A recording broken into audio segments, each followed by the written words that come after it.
எல்லாருக்கும் வணக்கம். மதுரை மாமி சமையலேருந்து உங்களை அன்போடு வரவேற்கிறேன். இன்றைக்கி நான் வாழைக்காயை வச்சு ஒரு சிப்ஸ் செய்ய போகிறேன். அது எப்படிங்கிறத வீடியோக்குள்ளே வாங்க காட்டுறேன். இதை பாருங்கள், வாழைக்காயை ரெண்டாக நறுக்கி இந்த மாதிரி சீவி வச்சுருக்கேன்.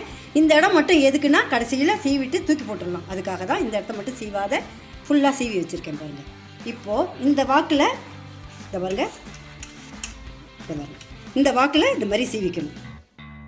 இப்போ இது பட்டையாக இந்த வாக்கில் சீவினிங்கன்னா உங்களுக்கு கரெக்டாக இருக்கும். இந்த பாருங்கள் எவ்வளோ அழகாக வருது பாருங்கள். இந்த வாக்கில் சீவிக்கணும்.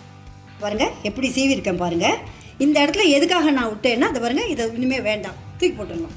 அதுக்காக தான் அந்த இடத்த மட்டும் விட்டுட்டு மற்ற இடத்த நம்ம இதை மாதிரி சீவி வச்சுக்கணும். அதுக்காக தான் அதை பாருங்கள், அந்த இடத்த மட்டும் அப்படியே விட்டுடணும், தூக்கி போட்டுடலாம் பாருங்கள். பாருங்கள் இந்த மாதிரி சீவி வச்சுக்கோங்க. காய வைக்கணுங்கிறதெல்லாம் அவசியம் இல்லை. அலம்பணும், துடைக்கணும், காய வைக்கணும் அதெல்லாம் வேண்டாம். வெறுமையே சீவிருக்கேன், அதே போதும்.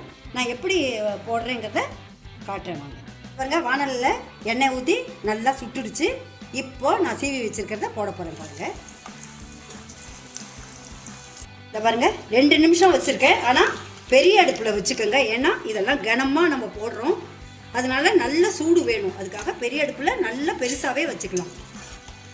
இதை பாருங்கள், இந்த பதம் நல்லா சலசலப்பு அடங்கிடுச்சு பாருங்கள். எண்ணெயோட சலசலப்பு, இதில் தண்ணி இருந்தால் கூட அந்த சலசலப்புலாம் அடங்கிடுச்சு. இதுதான் பக்குவம். இதை பாருங்கள் எப்படி இருக்குது பாருங்கள், உடையுதா? இதை பாருங்கள் சூப்பராக வரும் இது பாருங்கள். இப்போது எல்லாருமே இதுக்கு என்ன பண்ணுவாங்க, உப்பு காரப்பொடி போடுவாங்க. ஆனால் உடம்புக்கு ரொம்ப நல்லது மிளகுத்தூள் போட்டால். அதனால் இதுக்கு தேவையான இதை பாருங்கள், அதை சூட்டோடையே போடுங்க, அப்போ தான் எல்லாம் போய் பிடிச்சிக்கும். அதனால் சூட்டோடு போடுங்க. இதுக்கு தேவையான உப்பும் மிளகுத்தூளும் போட்டு, தெரியுதா? ரெடி, தேவையான வாழைக்காய் சிப்ஸ் ரெடி.